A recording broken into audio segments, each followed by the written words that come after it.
Welcome to special story.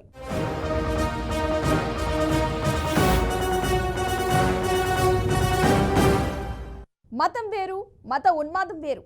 ఏ మతంలోనైనా మతాన్ని అనుసరించేవారు వేరు, మతోన్మాదులు వేరు. మతాన్ని ఉన్మాద దశకు లాక్కెళ్లి ప్రాణాలు హరించే వాళ్లతో అప్రమత్తంగా ఉండాలి.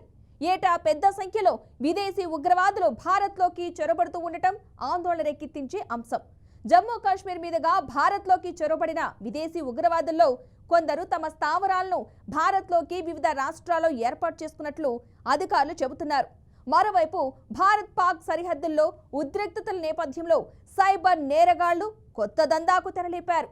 సైబర్ నేరాల్లో మరి ముఖ్యంగా ఆర్థిక పరమైన మోసాలు తీవ్రంగా కలవరపెడుతున్నాయి. ప్రస్తుతం భారత్ను చుట్టుముట్టిన ఓ పక్క మతోన్మాద ఉగ్రవాదం, మరోవైపు సైబర్ మోసాలపై బీఆర్కే న్యూస్ స్పెషల్ స్టోరీ.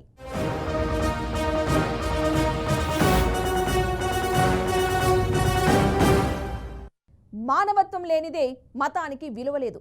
అందుకే ఈ ప్రపంచంలో ఎవరైనా మతాల కంటే ముందు మానవ సంబంధాలకే పెద్దపీట వేయాలి.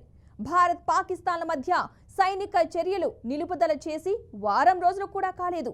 ఈ వారం రోజుల్లో పాకిస్తాన్ వ్యతిరేకత తలకెక్కించుకున్న కొందరు వేస్తున్న వీరంగం దేశానికి పొంచి ఉన్న ప్రమాదం గురించి హెచ్చరిస్తోంది. భారత్ పాక్ సరిహద్దుల్లోని ఉద్రిక్తతలను దేశం లోపలికి తెచ్చి ఇరుగు పొరుగున ఉన్న ప్రజల మధ్య అనుమానాలు, అపోహలు, దురభిప్రాయాలు కలిగిస్తున్నారు. దీనితో ఎక్కడికక్కడ ప్రజల్లో శాశ్వతమైన శత్రుభావాన్ని పెంచి పోషించేందుకు కొన్ని సంస్థలు సాగిస్తున్న దాడులు ఇవి. దేశ సరిహద్దుల లోపలే ప్రజలను చీల్చేందుకు విషబీజాలు నాటుతున్నారు. సరిహద్దుల్లో సైనికులు సాగించిన భౌతిక యుద్ధం కంటే ఎక్కువ స్థాయిలో సరిహద్దుల లోపల టీవీ స్టూడియోల్లోనూ డిజిటల్ స్పేస్లోనూ కొందరు సాగిస్తున్న భావోద్వేగ వికృత యుద్ధం, దానివల్ల జరుగుతున్న నష్టం ఇది. Watch the story.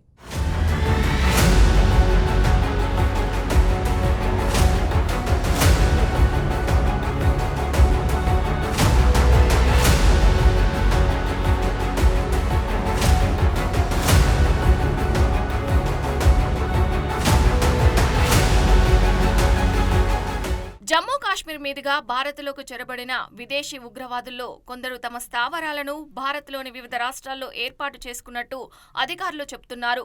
ప్రత్యేకించి దక్షిణ భారతదేశంలోని రాష్ట్రాలపై వారు ఫోకస్ పెట్టారన్న సమాచారం భారత్ భద్రతా సంస్థలను ఆందోళనకు గురిచేస్తుంది. భారత్లో రహస్యంగా ఉంటున్న విదేశీ ఉగ్రవాదుల ప్రధాన లక్ష్యం ఐసిస్ మాడ్యూల్స్ ను ప్రోత్సహించడం, భారత వ్యతిరేక కార్యకలాపాలకు పాల్పడేలా చేయడం అని జాతీయ దర్యాప్తు సంస్థకు చెందిన సీనియర్ అధికారి ఒకరు వివరించారు.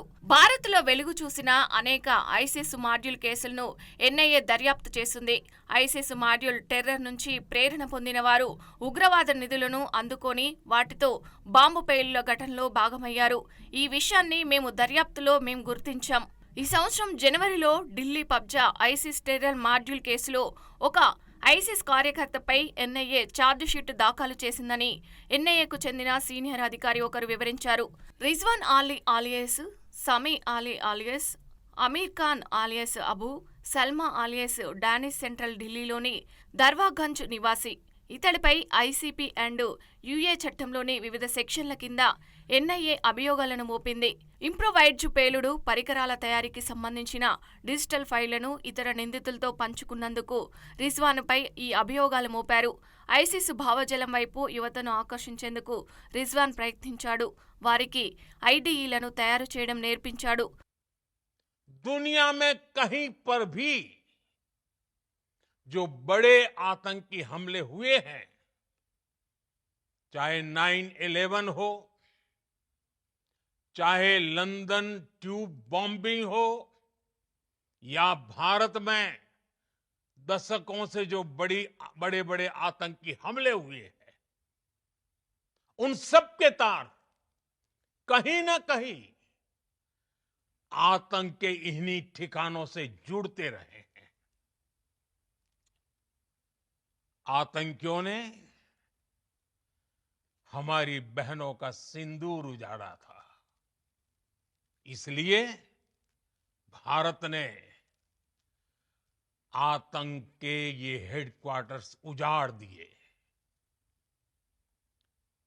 भारत के इन हमलों में 100 से अधिक खूंखार आतंकवादियों को मौत के घाट उतारा गया है। आतंक के बहुत सारे आका बीते 2.5-3 दशकों से खुलेआम पाकिस्तान में घूम रहे थे, जो भारत के खिलाफ साजिशें करते थे। उन्हें भारत ने एक झटके में खत्म कर दिया। పాకిస్తాన్ నుంచి భారత్లోకి చొరబడుతున్న ఉగ్రవాదులకు పాక్ సైన్యం, గూఢాచార విభాగం, ఐసిస్ల నుంచి సహాయ సహకారాలు లభిస్తున్నాయి అని ప్రత్యేక భద్రతా నిపుణుడు మేజర్ జనరల్ ఎస్పీ సిన్హా చెప్పారు. పహల్గాంలో జరిగిన ఉగ్రవాద దాడి అనేక పాకిస్తాన్ సైన్యం, గూఢాచార సంస్థ ఐఎస్ఐ పిరికి చర్య అని ఆయన మండిపడ్డారు. పహల్గాం దాడికి నిరసనగా భారత ప్రభుత్వం తీసుకుంటున్న చర్యలు ట్రైలర్ మాత్రమే అని, రాబోయే రోజుల్లో వారు అనేక ఇతర పరిణామాలను ఎదుర్కోవాల్సి ఉంటుందని మేజర్ జనరల్ సిన్హా హెచ్చరించారు. గత ఏడాదిన్నర వ్యవధిలో జమ్మూ కాశ్మీర్ మీదుగా 51 మంది విదేశీ ఉగ్రవాదులు మన దేశంలోకి చొరబడ్డారని భద్రతా సంస్థల నివేదికలు చెబుతున్నాయి. 2023 నవంబర్ నాటికి భారత్లో ఉన్న విదేశీ ఉగ్రవాదుల సంఖ్య 71. ప్రస్తుతం ఈ సంఖ్య 122కు పెరిగిందని అధికార వర్గాలు తెలిపాయి. గతంలో ఒకేసారి 122 మంది ఉగ్రవాదులు సరిహద్దు దాటి భారతదేశంలోకి చొరబడ్డారు. వారు జమ్మూ కాశ్మీర్ అంతటా వ్యాపించిపోయారని ఒక అధికారి చెప్పారు. పహల్గాం జరిగిన ఉగ్రదాడిలో విదేశీ ఉగ్రవాదులు కూడా పాల్గొన్నారు. ఈ దాడిని నిర్వహించడంలో విదేశీ ఉగ్రవాదులకు స్థానిక ఉగ్రవాదులు, వివిధ ఉగ్రవాద సంస్థల అండర్ గ్రౌండ్ వర్కర్లు సహాయ సహకారాలను అందించారు అని సదరు అధికారి వివరించారు. భారతీయ భద్రతా సంస్థలకు నిఘా వర్గాల నుంచి అందిన సమాచారం ప్రకారం భారత్లోని చొరబడుతున్న చాలా మంది ఉగ్రవాదులు గతంలో సిరియాలోని ఐసిస్ శిబిరాల్లో ఉగ్రవాద శిక్షణ పొందారు.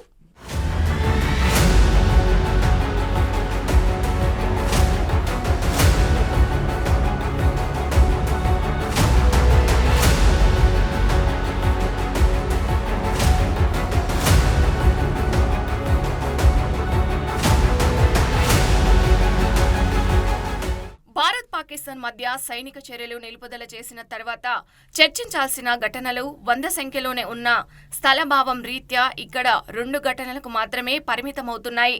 మొదటిది కరాచీ బేకరీ ఉదంతం, రెండవది భారత విదేశాంగ కార్యదర్శి విక్రమ్ మిస్రీ ట్రోలింగ్ ఉదంతం. కరాచీ బేకరీల దుకాణాలపై విశాఖపట్నంలోని హైదరాబాద్ శివారుల్లో దాడులు జరిగాయి. శంషాబాద్లోని కరాచీ బేకరీ దుకాణంపై దాడి చేసి బీభత్సం సృష్టించారు. అంతేకాకుండా కరాచీ అనే పేరును తీసివేయాలని దానికి పాల్పడిన దుండగులు డిమాండ్ చేశారు. పాకిస్తాన్ వ్యతిరేక నినాదాలు ఇచ్చారు. దుకాణం యజమానులు తమకు పాకిస్తాన్కు ఎటువంటి సంబంధం లేదని మొత్తుకుంటున్న దుండగులు తమ విధ్వంసక చర్యలు మాత్రం ఆపలేదు. కరాచీ బేకరీ ప్రపంచవ్యాప్తంగా 20 దేశాలకు బేకరీ ఉత్పత్తులను ఎగుమతి చేస్తున్న ఒక ప్రైవేటు కంపెనీ. దాని యజమాని కాంచంద్ రామ్నాని. ఈయన అవిభక్త భారత్లో అంటే స్వాతంత్రపు పూర్వపు భారతదేశంలో అందరిలాగే నిక్కర్సైన భారతీయుడు. ఆయన జన్మస్థలం అప్పటి కరాచీ, ఇప్పుడు ఇదే నగరం. పాకిస్తాన్లోని ఒక ముఖ్యమైన సింధు రాష్ట్ర రాజధాని. భారత్ నుంచి పాకిస్తాన్ వేరుబడిన తర్వాత 1947 నుంచి 1959 వరకు కరాచీ పాకిస్తాన్కు దేశ రాజధానిగా ఉంది. దేశ విభజన సమయంలో ఉమ్మడి పంజాబ్ నుంచి భారతదేశానికి వలస వచ్చిన లక్షలాది మంది భారతీయులు ముస్లిమేతరులతో కాంచంద్ రామ్నాని కూడా ఒకరు. ఈయన సింధు రాష్ట్రంలోని కరాచీ నుంచి హైదరాబాద్కు వలస వచ్చిన హిందూ కుటుంబానికి చెందినవారు. తమ చారిత్రక వారసత్వానికి గుర్తుగా తాను 1960 దశకంలో ప్రారంభించిన బేకరీ వ్యాపారానికి కరాచీ అని పేరు పెట్టుకున్నారు. మొదట్లో ఇది మోజంజాహి మార్కెట్లో సీనా బేకరీ పక్కన ప్రారంభమైన చిన్న దుకాణం నేడు దేశవ్యాప్తంగా ప్రధాన నగరాలన్నిటిలోనూ తనదైన ముద్ర వేసింది. लेबर लोग को जला। अच्छा, कितना लेबर लोग थे? 30-40 के आसपास ऐसे। कैसे पूरा जल गया? कैसा है? उसका पूरा कपड़ा जल गया और मांस में भी लग गया। वो आग लगे जब कितना आदमी थे उधर? उधर तो अंदर में स्वीट सेक्शन में लगा है, उसमें थे 20 होंगे और अलग अलग डिपार्ट है। हाँ, खतरा है कुछ ज़्यादा? वो खतरा है क्या? लगा है कपड़ा वपड़ा सब जल गया है, शरीर में भी लग गया। जलन आए थे। जी जल गया। హైదరాబాదులో ప్రతి టీ కొట్టులోనూ దొరికే ఉస్మానియా బిస్కెట్లు మొట్టమొదటిగా తయారు చేసింది కాంచంద్ రామ్నాని అంటే ఆశ్చర్యపడక తప్పదు. సింధు ప్రాంతం నుండి వలస వచ్చిన సింధీ వ్యాపార కుటుంబానికి చెందిన కాంచంద్ రామ్నాని తొలినాళ్లలో అనేక వృత్తులు చేసి తర్వాత 1960లో బేకరీ రంగంలో ప్రవేశించారు. ఈ రంగంలో కూడా మొదట కొంతకాలం రిటైల్ వ్యాపారిగా ఉన్నారు. బేకరీ ఉత్పత్తుల తయారీలో తనకున్న అనుభవం, ఆసక్తిని ఉపయోగించి ఉస్మానియా బిస్కెట్లు, ఫ్రూట్ బిస్కెట్లు, డ్రై ఫ్రూట్స్ బిస్కెట్లు, దిల్కుష్, ప్లమ్ కేక్, మైక్రాన్ వంటి పలు సృజనాత్మక ఉత్పత్తులను మార్కెట్లోకి విడుదల చేశారు. सर वो पता नहीं अचानक सब कुछ ठीक चल रहा था, अचानक कहाँ से गैस लीक हो गया, आग लग गई। किधर है कंपनी किधर है? ये गगन पहाड़ में क्या कंपनी है? स्वीट का। हाँ स्वीट का स्वीट का नाम क्या है? मेरा हाँ सुना नहीं वो कंपनी का नाम क्या है? कराची बेकरी। हम्म? कराची बेकरी। ऐसा हुआ कब हुआ? अभी 10 बजे। 10 बजे। कितना लोग हुआ है पूरा कंपनी में? सबको नहीं चोट हुआ ना। हॉस्पिटल को कितना जने आ गए? 10 लोग होंगे, 10-12 लोग। पूरा कैसा है उन्हें कहा गया? वो दूसरे हॉस्पिटल में गए, मेरे को भी ले जा रहे थे, एम्बुलेंस अभी आई नहीं है ना, अभी जा रहे हैं। आपका नाम क्या है? प्रमोद कुमार। 2000 సంవత్సరం తర్వాత మారుతున్న వినియోగదారుల ఆసక్తులను దృష్టిలో పెట్టుకుని రామ్నాని వారసులు ఓట్ మిల్, రాగి ఉత్పత్తులు, చక్కెర లేని బిస్కెట్లు, చక్కెర లేని బేకరీ ఉత్పత్తులు వంటివి మార్కెట్కు పరిచయం చేశారు. ప్రస్తుతం రాజేష్ రామ్నాని, హరీష్ రామ్నాని, విజయ్ రామ్నాని కరాచీ బేకరీని దేశవ్యాప్తంగా విస్తరింపజేస్తున్నారు. ప్రస్తుతం కరాచీ బేకరీ హైదరాబాద్ దక్కని సంస్కృతుల్లో అంతర్భాగంగా మారింది. ఇటువంటి విశిష్టమైన సాంస్కృతిక వారసత్వం కలిగిన కరాచీ బేకరీపై సంఘు పరివారం దాడులు ఇప్పటివి కావు. 2019లో ఉగ్రవాదులు పుల్వామాలో సైనిక వాహన సముదాయంపైన జరిపిన దాడుల నేపథ్యంలో బెంగళూరులోని కరాచీ బేకరీ దుకాణంపై స్థానిక బీజేపీ శ్రేణులు దాడి చేశాయి. అంతకంటే ముందు 2008లో ఉగ్రవాదులు ముంబై నగరంపై దాడి చేసినప్పుడు కూడా ముంబైలో శివసేన శ్రేణులు, 2020లో మహారాష్ట్ర నవనిర్మాణ శ్రేణులు కరాచీ బేకరీ మీద దాడి చేశాయి.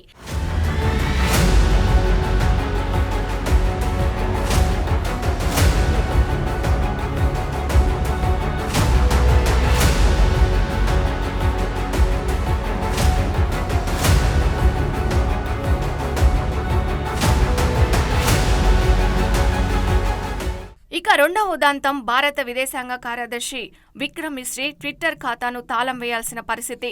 భారత్ పాకిస్తాన్ మధ్య భూతలంలో, గగనతలంలో కాల్పుల విరమణ అమల్లోకి వచ్చిన తర్వాత ఆదివారం తెల్లవారేసరికి విక్రమ్ మిశ్రీ ట్విట్టర్ ఖాతా బూతులతో నిండిపోయింది. ఈ కాల్పుల విరమణ నిర్ణయాన్ని విక్రమ్ మిశ్రీయే తీసుకున్నట్టు, అందువల్ల ఆయన ద్రోహి అని ట్విట్టర్ ఖాతాలలో ఉన్న కొందరు ఐటీ జనరేషన్ మతోద్రేకులు విక్రమ్ మిశ్రీ ట్విట్టర్ ఖాతా టైమ్ లైన్లో వందల సంఖ్యలో దారుణంగా విమర్శిస్తూ పోస్టులు పెట్టారు. I want to invite your attention to the involvement of the group calling itself the Resistance Front in these attacks. I pointed this out yesterday that this is a group that is a known front for the well-known Pakistan-based terrorist organization Lashkar-e-Taiba. The group has been reported earlier. I mentioned to you about the Indian authorities providing information to the UN 1267 Sanctions Monitoring Committee. In fact, we are going to be meeting with the team again very soon, and we will be providing an update to the information that we have provided earlier. But what is interesting, दिलचस्प बात यह है कि संयुक्त राष्ट्र की सुरक्षा समिति में जब पहलगाम के हमले को लेके एक प्रेस वक्तव्य जारी करने की बात चल रही थी, तो आप सोचिए किस देश ने टीआरएफ का, द रेजिस्टेंस फ्रंट का उसमें मेंशन किया जाना, उसको अपोज किया, पाकिस्तान ने. This was after the fact. సరిహద్దు వెంబటి ఉద్రిక్తతలు తీవ్రమై పరస్పర కాల్పుల వరకు వెళ్లిన 4 రోజుల పాటు రక్షణ శాఖ తరపున విలేకరులు సమావేశంలో పాల్గొన్న ఏకైక ప్రభుత్వ ప్రతినిధి విక్రమ్ మిశ్రీ. మే 10వ తేదీ సాయంత్రం నుంచి అమల్లో ఉన్న కాల్పుల విరమణ తర్వాత కుప్పలు తెప్పలుగా వచ్చిన సోషల్ మీడియా పోస్టులలో, ప్రత్యేకించి ట్విట్టర్ పోస్టులలో విక్రమ్ మిశ్రీ దేశద్రోహి అని, తన కూతుర్ను విదేశాలకు పంపించి తాను పాకిస్తాన్ ముందు సాగిల పడుతున్నాడని, వెన్నుపూసలేని వాడని, పాకిస్తాన్తో కాల్పుల విరమణకు ప్రాధేయపడుతున్నాడని విచ్చలవిడిగా డిజిటల్ దాడి చేయడంతో విధిలేని పరిస్థితుల్లో విక్రమ్ మిశ్రీ తన సోషల్ మీడియా ఖాతాలు ఇతరులకు అందుబాటులో లేకుండా తాళం వేసుకున్నారు. మరికొంతమంది విక్రమ్ మిశ్రీ కుటుంబ సభ్యుల ఫోటోలు కూడా డిజిటల్ స్పేస్ నుంచి తవ్వి తీసి మరీ తిట్ల పురాణం ఎత్తుకున్నారు.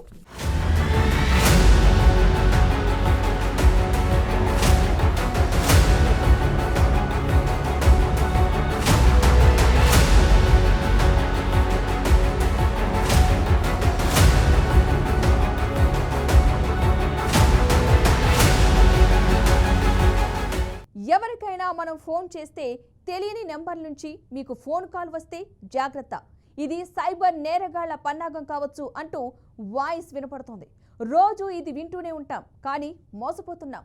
టార్గెట్ చేసిన వ్యక్తులకు కనిపించకుండా ఆన్లైన్లోనే అందిన కాడికి దండుకుంటున్న సైబర్ నేరగాళ్లు ఎప్పటికప్పుడు అప్డేట్ అవుతున్నారు. ఇక తప్పు చేయకున్నా చేసినట్లు ఆడియోలు, వీడియోలు సృష్టిస్తూ బెదిరింపులకు దిగుతున్నారు. వాటిని సోషల్ మీడియాలో పోస్ట్ చేస్తామంటూ బాధితుల నుంచి అందిన కాడికి దండుకుంటున్నారు. ప్రస్తుతం పాకిస్తాన్తో 6 దేశాలకు పైగా అంతర్జాతీయ సైబర్ హ్యాకర్లు జతకట్టినట్లు అంతర్జాతీయ నిఘా సంస్థల హెచ్చరికపై స్పెషల్ స్టోరీ.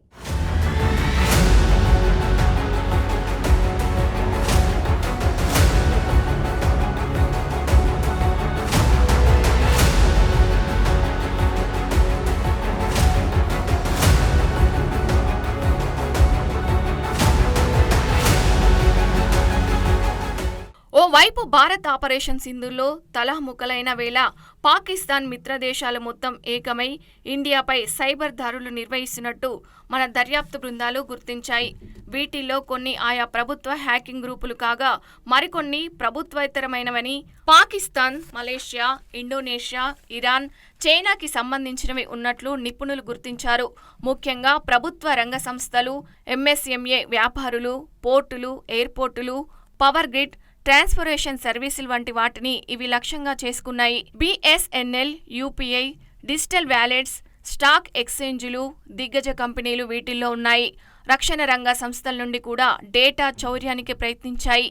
దీనిని భారత్ డిజిటల్ ఆస్తులపై పాక్ చేసిన సైబర్ యుద్ధంగా ఇంటర్పోల్ ట్రైన్ పేడ్యాల కృష్ణశాస్త్రి వెల్లడించినట్లు ఓ ఆంగ్ల పత్రిక కథనంలో పేర్కొంది. ఇటీవల the central cold field limited cyber దాడికి గురైంది. దాని సిస్టంలో మిస్టరీ హబీబ్ 404 పేరిట ఓ మెసేజ్ కనిపించింది. సురక్షితమే అని అనుకుంటున్నారా, మేము ఇక్కడే ఉన్నాం అనే సందేశం కనిపించింది. ఆ తర్వాత వెబ్సైట్ ను రీస్టోర్ చేశారు.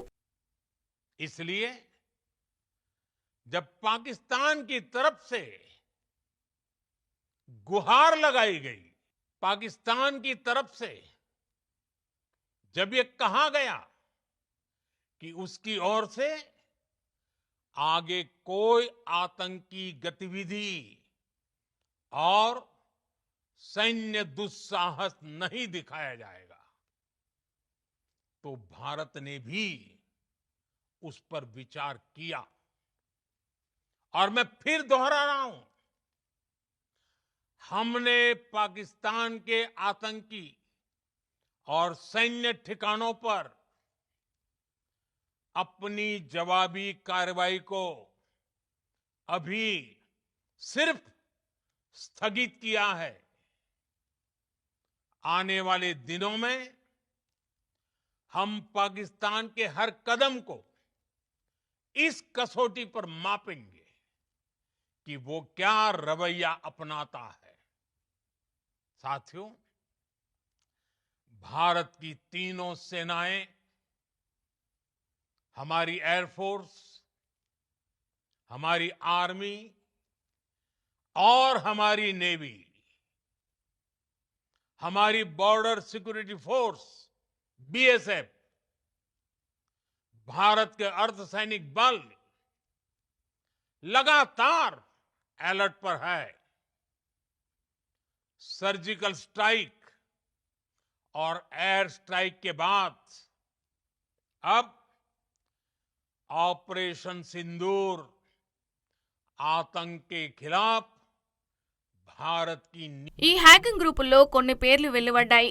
Islamic hackers, army, team Azrael, angel of death, Sylhet gang, ST డైనెట్, SPT 36, Pakistan cyber force, team insane Pak, mysterious Bangladesh, Indo hacksec, cyber group hoax, national cyber crew వంటి వాటిని గుర్తించారు. ఇవి గత వారం నుంచి తరచూ సైబర్ దాడులు చేసి భారత్ నుంచి డేటా చోరీ చేసినట్టు 100కు పైగా క్లెయిమ్లు చేశాయి. వీటిలో ఎంతవరకు నిజం అనే వాటిని భారత వర్గాలు మాత్రం ధృవీకరించలేదు. బంగ్లాదేశ్కు చెందిన సైల్హెట్ గ్యాంగ్, ఎస్జీ డైనెట్లు భారత్లోని నేషనల్ ఇన్ఫర్మేషన్ సెంటర్ నుంచి 247 జీబీ డేటాను తస్కరించినట్టు తెలిపాయి. ఈ సంస్థలు వాటిల్లో కొంత బహిర్గతం చేయగా వాటిని క్లౌడ్ ఎస్ఈకే సంస్థ విశ్లేషించి అది పబ్లిక్కు అందుబాటులో ఉన్నదేనని వెల్లడించింది. ఆజ్రాయిల్, ఏంజిల్ ఆఫ్ డెత్ 10 లక్షల మంది ప్రజలు డేటాని ఎలక్షన్ కమిషన్ నుండి అపహరించినట్టు వెల్లడించింది. అది 2023లో రీసైకిల్గా చేసిన డేటాగా తేలింది. ఆపరేషన్ సింధూర్ వేళ భారత్ పవర్ గ్రిడ్లో 70% కుప్పకూల్చామని ప్రకటించుకున్నాయి. కానీ ఇది పూర్తిగా అవాస్తవమని పిఐబి ఫ్యాక్ట్ చెక్ వెల్లడించింది. పాక్ యుద్ధంలో పైచేయి సాధించిందనే ప్రచారం కోసం శాటిలైట్ జామ్ చేశామని, నార్థర్న్ కమాండ్తో సంబంధాలు తెంపేశామని, బ్రహ్మోస్ స్టోరేజ్ డిపోను పేల్చామని పాక్ ముఠాలు ప్రచారం చేసుకున్నాయి.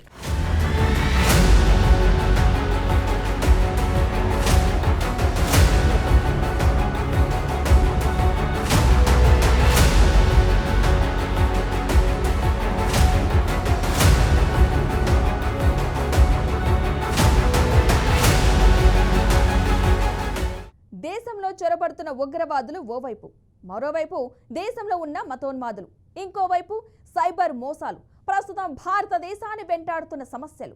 తాజాగా పాకిస్తాన్తో జట్టు కట్టిన అంతర్జాతీయ సైబర్ హ్యాకర్ల మంద ఇప్పుడు భారత్లో ప్రవేశించినట్లు అంతర్జాతీయ నిఘా సంస్థలు హెచ్చరిస్తున్నాయి. దాదాపు 6 దేశాలకు పైగా హ్యాకర్లు పాక్తో చేరినట్లు పాకిస్తాన్కు చెందిన ఏపీటీ 36 గ్రూప్తో అప్రమత్తంగా ఉండాలని సైబర్ నిపుణులు హెచ్చరిస్తున్నారు. తస్మాత్ జాగ్రత్త.